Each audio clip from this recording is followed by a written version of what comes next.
The signal drifts across deserts where the wind itself remembers, beyond mesas and canyons where shadows lengthen under the moon. The frequency locks onto a tale whispered in reverence and in warning. The Navajo call it the Chindi, the ghost of the dead. Lean closer, for once a Chindi clings to a place, to a person. The silence of the desert is never empty again. Out here in the desert, silence is never truly silent. The wind snakes through canyons, carrying with it the rattle of dry leaves and the sigh of shifting sand. At night, the sky stretches endlessly. No city lights, no noise, just stars blazing against the black. And yet, the people here say you are never alone. For when a person dies, not all of them leaves. A part, the darkest part, lingers, restless, unfinished, dangerous. That part is called the Chindi. The Chindi is not a ghost in the way many think. It is not the whole spirit of a person.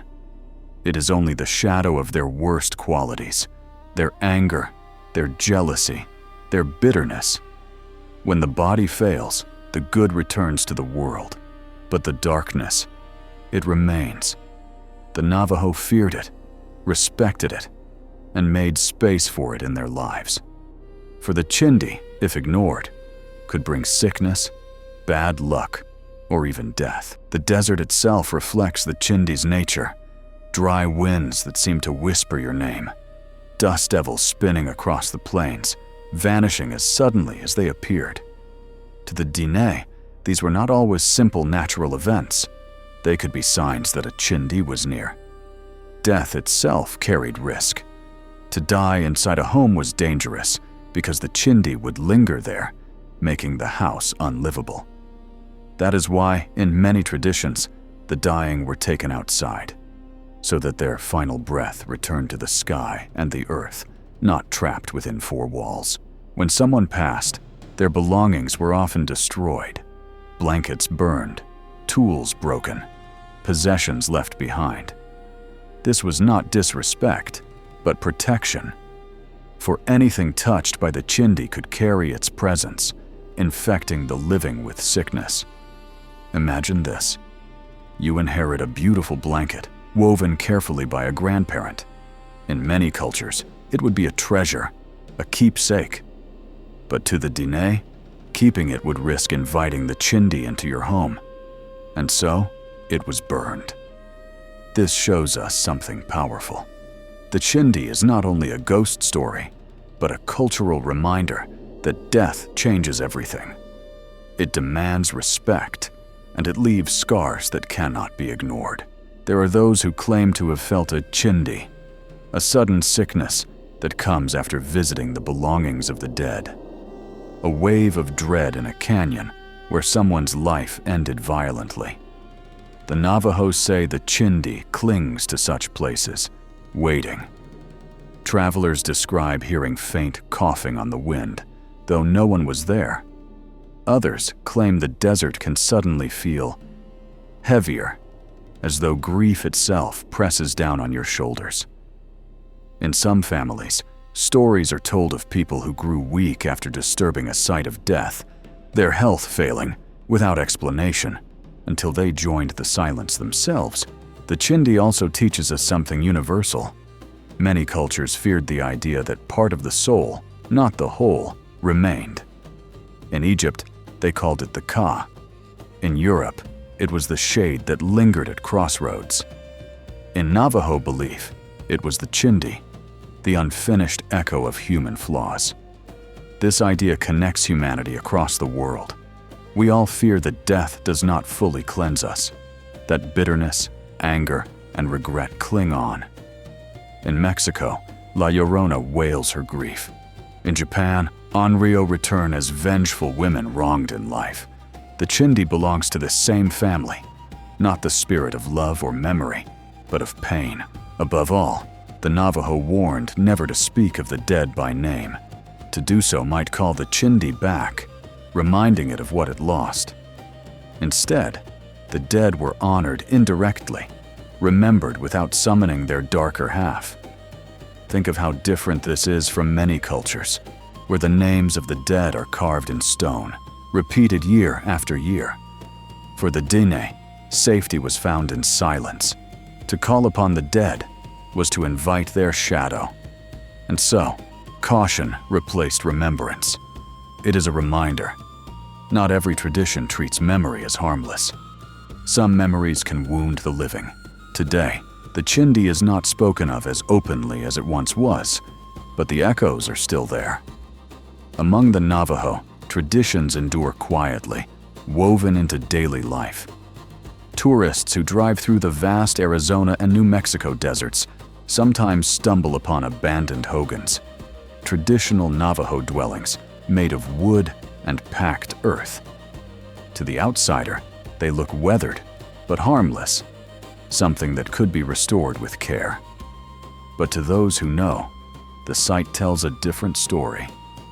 These homes were not abandoned by accident, nor from neglect. They were left because someone died inside. And where death came, the Chindi stayed. To rebuild would be to invite sickness into the home, to risk drawing that shadow of bitterness back into the lives of the living. Even now, in some communities, a hogan where a death has occurred is sometimes set aflame or left to collapse back into the earth. It is an act of respect, not for the person who has passed, but for the danger of what they may have left behind. Imagine yourself driving alone through the Navajo Nation on a quiet night. The desert stretches out endlessly, black against the starlight. You pass a wooden structure, its roof caved in, its timbers twisted and dry. A sign of life once lived there, but now, silence. For many travelers, curiosity stirs. Why was it left to rot?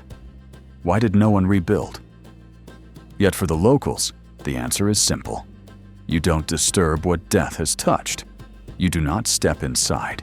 You do not even approach too closely. The Chindi is more than a ghost story. It is a living lesson, a reminder of boundaries, of respect for the dead, and of caution for the living. Long after outsiders might forget the name, the practice remains. Do not dwell where death lingers. And so the desert itself becomes a graveyard of memory. Each abandoned home is a marker, each silence a warning. The Chindi endures not because it screams or shows itself, but because the people have always known. Some parts of us, once released, are best left alone. These are not just old superstitions whispered in forgotten corners. They live on in the land itself. Drive through the Navajo Nation, and you'll see them, crumbling hogans left to the desert winds, their walls slowly folding back into the earth. To some, they're ruins. To others, they are warnings.